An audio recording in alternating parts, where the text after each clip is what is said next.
നമസ്കാരം, മലയാളി വാർത്തയിലേക്ക് സ്വാഗതം. പ്രശസ്ത തെലുങ്ക് ചലച്ചിത്ര നടനും മുൻ ബി.ജെ.പി. എം.എൽ.എയുമായ കോട്ട ശ്രീനിവാസ റാവു അന്തരിച്ചു. 83 വയസ്സായിരുന്നു പ്രായം. ഇദ്ദേഹത്തിന്റെ വിയോഗം തീർത്തും അപ്രതീക്ഷിതമായിരുന്നു. ആരാധകർക്ക് ഞായറാഴ്ച പുലർച്ചെ ഹൈദരാബാദിലെ ഫിലിം നഗറിലെ വസതിയിലായിരുന്നു അദ്ദേഹത്തിന്റെ അന്ത്യം. ദീർഘനാളായി ചികിത്സയിലായിരുന്നു. വിവിധ ഭാഷകളിലായി 750-ലധികം ചിത്രങ്ങളിൽ അഭിനയിച്ചിട്ടുണ്ട്. 1942 ജൂലൈ 10 വിജയവാഡയിലാണ് കോട്ട ശ്രീനിവാസ റാവു ജനിച്ചത്. പിതാവിനെ പോലെ ഡോക്ടറാകാനായിരുന്നു ഇഷ്ടമെങ്കിലും അഭിനയത്തോടുള്ള ഇഷ്ടം കാരണം അതിന് സാധിച്ചില്ല. സയൻസിൽ ബിരുദം നേടിയ റാവു കോളേജ് കാലത്ത് നാടകങ്ങളിൽ അഭിനയിച്ചിരുന്നു. സിനിമയിൽ എത്തുന്നതിന് മുൻപ് സ്റ്റേറ്റ് ബാങ്കിലെ ജീവനക്കാരനായിരുന്നു അദ്ദേഹം. കഴിഞ്ഞ കുറച്ചു ദിവസങ്ങളായി അസുഖബാധിതനായിരുന്നു. 4 പതിറ്റാണ്ടിലേറെ നീണ്ട അദ്ദേഹത്തിന്റെ സിനിമാ കരിയറിലാണ് 750-ലധികം സിനിമകളിൽ അദ്ദേഹം അഭിനയിച്ചിരിക്കുന്നത്. കൊമേഡിയനായും വില്ലനായും സഹനടനായും തുടങ്ങി നിരവധി കഥാപാത്രങ്ങൾ ചെയ്ത അദ്ദേഹം മലയാളികൾക്കും ഏറെ പ്രിയങ്കരനായിരുന്നു. വില്ലൻ വേഷങ്ങളിലൂടെയായിരുന്നു ശ്രദ്ധേയനായത്.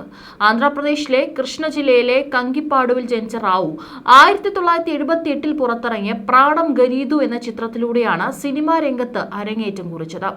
പിന്നീട് അങ്ങോട്ട് നിരവധി ചിത്രങ്ങളിലൂടെ അദ്ദേഹം തെലുങ്ക് പ്രേക്ഷകരുടെ മനസ്സിൽ ഇടം പിടിച്ചു. ടോളിവുഡിലെ ഏതാണ്ട് എല്ലാ പ്രധാന താരങ്ങൾക്കൊപ്പം അദ്ദേഹം അഭിനയിച്ചിട്ടുണ്ട്. 4 പതിറ്റാണ്ടിലേറെ നീണ്ട സിനിമാ ജീവിതത്തിൽ തെലുങ്ക്, മലയാളം, തമിഴ്, കന്നഡ, ഹിന്ദി ഭാഷകളിൽ അഭിനയിച്ചു. സ്വാമി, തിരുപ്പാച്ചി, കോ തുടങ്ങിയ തമിഴിലെ സൂപ്പർ ഹിറ്റ് ചിത്രങ്ങളിലെ വില്ലൻ വേഷങ്ങളിലൂടെയാണ് മലയാളികൾ ഉൾപ്പെടെയുള്ള തെന്നിന്ത്യക്കാർക്ക് ശ്രീനിവാസ റാവുവിന് പരിചയം. 30-ലേറെ തമിഴ് ചിത്രങ്ങളിൽ അദ്ദേഹം അഭിനയിച്ചു. സിനിമകളിലേക്ക് എത്തും മുൻപേ അദ്ദേഹം ഒരു നാടക കലാകാരനായിരുന്നു. അദ്ദേഹത്തിന്റെ ശബ്ദത്തിലെ വ്യത്യസ്തത കൊണ്ടും അഭിനയത്തിലെ അദ്ദേഹത്തിന്റെ മികവ് കൊണ്ടുമാണ് സിനിമയിൽ തന്റേതായ ഇടം നേടിയത്. കൃഷ്ണ, ചിരഞ്ജീവി, ബാലകൃഷ്ണ, നാഗാർജുന, വെങ്കിടേഷ്, മഹേഷ് ബാബു, പവൻ കല്യാൺ, അല്ലു അർജുൻ, സായ് ധരം തേജ് എന്നിവരുൾപ്പെടെയുള്ള ഇതിഹാസ താരങ്ങളുമായി യുവതാരങ്ങളുമായും അഭിനയിച്ചു. ഇന്ത്യൻ സിനിമയ്ക്ക് നൽകിയ സംഭാവനകൾക്ക് 2015 പത്മശ്രീ ലഭിച്ചു. 1999 മുതൽ 2004 വരെ വിജയവാഡ ഈസ്റ്റ് നിയമസഭാ മണ്ഡലത്തിൽ നിന്ന് ബി.ജെ.പി. എം.എൽ.എയായും അദ്ദേഹം സേവനമനുഷ്ഠിച്ചു. സിനിമയിലെത്തുന്നതിന് മുൻപ് സ്റ്റേറ്റ് ബാങ്കിലെ ജീവനക്കാരനായിരുന്നു. 2003 വിക്രമിനെ നായകനാക്കി പുറത്തിറക്കിയ സാമി എന്ന സിനിമയിൽ കോട്ട ശ്രീനിവാസ റാവു അവതരിപ്പിച്ച പെരുമാൾ പിച്ചെ എന്ന വില്ലൻ കഥാപാത്രവും ഏറെ ശ്രദ്ധ നേടിയിരുന്നു. മമ്മൂട്ടിയെ നായകനാക്കി ജയരാജ് സംവിധാനം ചെയ്ത് 2011 തിയേറ്ററുകളിലെത്തിയ ദി ട്രെയിൻ എന്ന ചിത്രത്തിലാണ് അദ്ദേഹം മലയാളത്തിൽ ആദ്യമായി അഭിനയിച്ചത്. യോഗേഷ് തിവാരി എന്നായിരുന്നു ചിത്രത്തിലെ അദ്ദേഹത്തിന്റെ കഥാപാത്രത്തിന്റെ പേര്. ഗായകൻ, ഡബ്ബിംഗ് ആർട്ടിസ്റ്റ് എന്നീ നിലകളിലും ശ്രീനിവാസ റാവു പ്രവർത്തിച്ചിരുന്നു.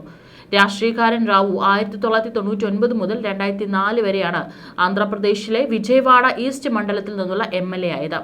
ബി.ജെ.പി. ടിക്കറ്റിലായിരുന്നു അദ്ദേഹം മത്സരിച്ചത്. അദ്ദേഹത്തെ 2015 രാജ്യം പത്മശ്രീ നൽകി ആദരിച്ചത്. ഒരുപാട് സിനിമകളിലാണ് അദ്ദേഹത്തിന്റെ കഴിവ് തെളിയിച്ചിട്ടുള്ളത്. അഹാന പെല്ലന്ത, പ്രതിഘാതന, യമു തീക്കി, മുകുഡു, ഗൈദീനം തുടങ്ങിയിട്ടുള്ള നിരവധി സിനിമകളിൽ അദ്ദേഹം തന്റെ കഴിവ് തെളിയിച്ചിട്ടുണ്ട്. ഇതൊക്കെ തന്നെ ഏറെ പ്രേക്ഷക പ്രശംസ നേടിയ സിനിമകളായിരുന്നു. മാത്രമല്ല പല പ്രമുഖ നടന്മാരോടുകൂടിയും അദ്ദേഹം അഭിനയിച്ചിട്ടുണ്ട്. ആർ ചന്ദ്രു സംവിധാനം ചെയ്ത കബ്സ 2023 എന്ന ഇറങ്ങിയിട്ടുള്ള ചിത്രത്തിലാണ് അദ്ദേഹം അവസാനമായി എത്തിയത്. ഉപേന്ദ്ര റാവു, ശിവരാജ് കുമാർ, കിച്ച സുദീപ്, ശ്രിയ ശരൺ, സുധ, മുരളി ശർമ്മ, ദേവ്ഗിൽ തുടങ്ങിയിട്ടുള്ള ആളുകളോടൊപ്പമായിരുന്നു സ്ക്രീൻ സ്പേസ് കൈകാര്യം ചെയ്തത്.